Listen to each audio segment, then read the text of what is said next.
Hi, today we are with Professor Spiratio, who is author of Bare Bones Staffing.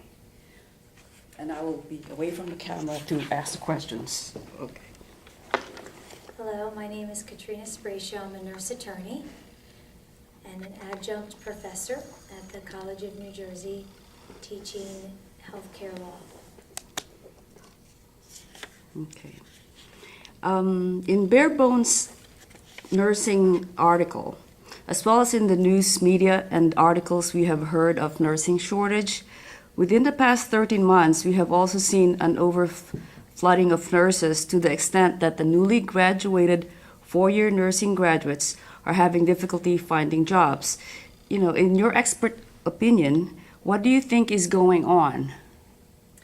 Well, I'm not a healthcare economist, so my expert opinion is somewhat reserved for healthcare law. Certainly the economy is playing a part in hospital hiring practices. You're also seeing the shifting of hiring techs, surgical techs, for example, versus RNs. That's really all I can say as to the limited amount of hiring for new graduates. Okay. Well, since the nurse-to-patient ratio bill has been passed, have you seen a change in the number of cases related to nurse-to-patient in your practice? Is it getting better or worse? What I see in the practice and scope of the law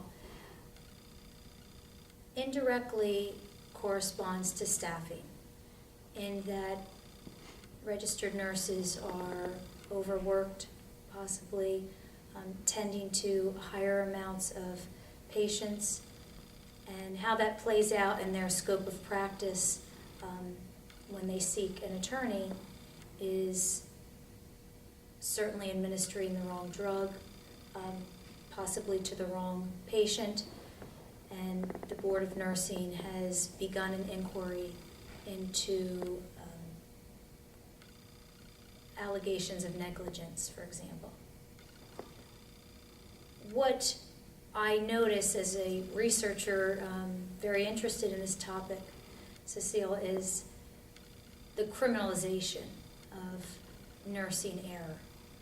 And so in my humble opinion, I think staffing certainly corresponds to error on the part of nurses, not from an individual aspect, but from a collective, system-wide aspect. And what trends are beginning to rise noticeably within the nursing ethics community is why this is on occasion treated as a crime when a nurse administers the wrong dosage or drug.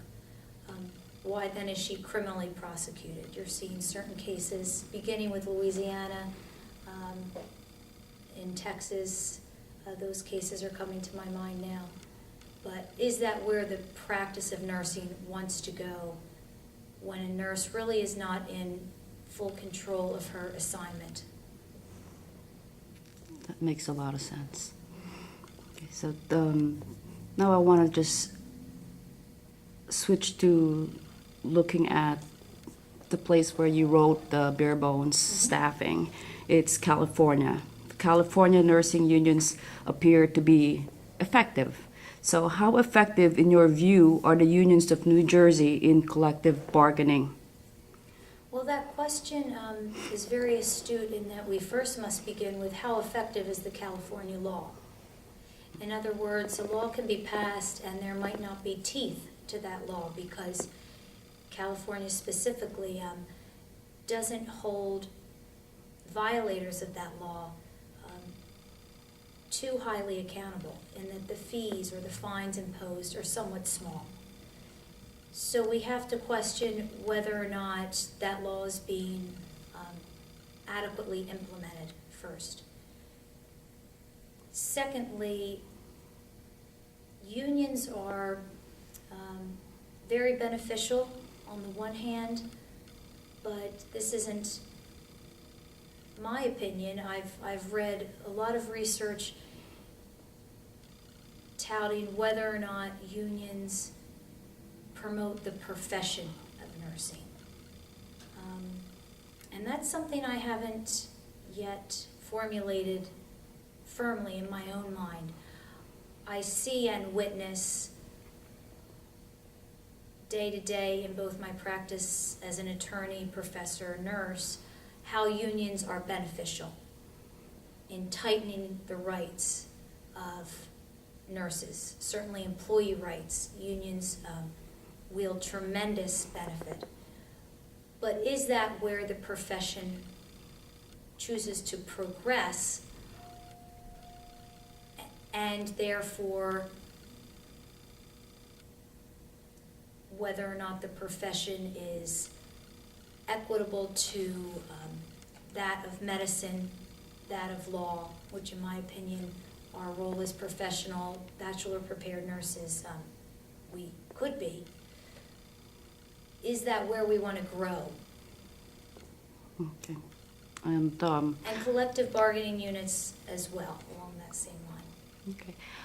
You know, if you look at the New Jersey, you know, what would be the most effective means in representing RN's interest in New Jersey? Because the unions that we have now are CWA, UAW, steel workers. It doesn't seem to say like a nurse, like it's not a nurse union as far as I could see. So I don't know that we are really properly represented. So would go through a board or one union for the entire country or for the state of New Jersey, what would be the most effective? Well, you raised an element that I alluded to regarding collective bargaining units, and I wasn't clear about.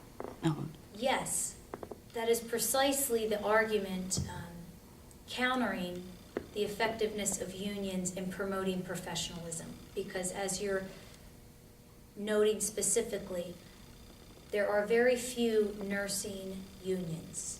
There is one that comes to mind that represents Cooper University Medical Center, and that is primarily a nursing union. Nursing meaning nursing assistants is primarily their membership, as well as professional RNs.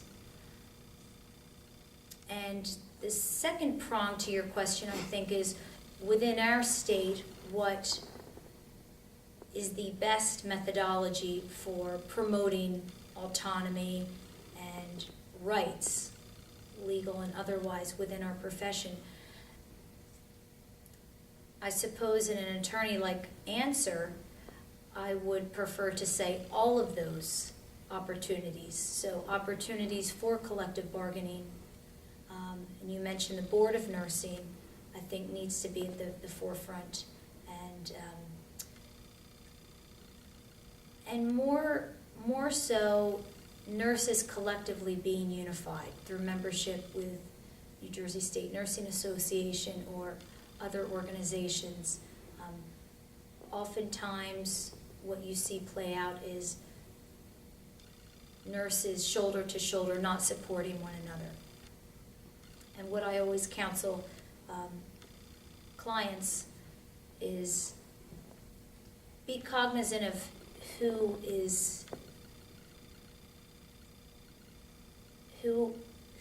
out for your best interest. It's not necessarily the Board of Nursing, which a lot of nurses are under the misconception. Board of Nursing is out to protect the public, in fact. And that's why I often advise people to get professional liability insurance, because similarly, whether or not you have a collective bargaining agency, that hospital is also not intended to support you or align in your rights. thank you. Since the Bare Bones Nursing article was published in 2003, do you have any lessons learned, and how would you bring it to 2010? So has the rules changed, governing bodies changed, players changed, or? Yes, well, I'm a very little research author, and this article was for a very small audience of nurse attorneys, published in the Journal of Nursing and Law.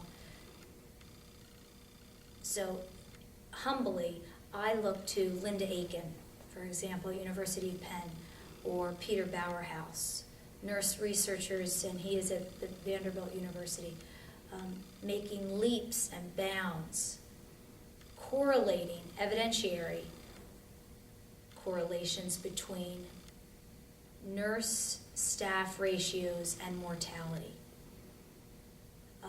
The impact upon which staffing plays a part in human care. Whether or not we're there legislatively, I don't know yet. I'm continuing to observe New Jersey's success in pushing forward certain federal legislation of safe staffing, the Safe Staffing Act, for example. And we shall see. The answer might not be to mandate state or federally ratios, but to allow the dialogue to begin. And since 2003, my short response would be evidence is now perpetuating this notion that Professor Aiken suggested long before, whereby nurse to patient ratio directly impacts the outcome of a human being lying in a hospital bed. Well, thank you very much for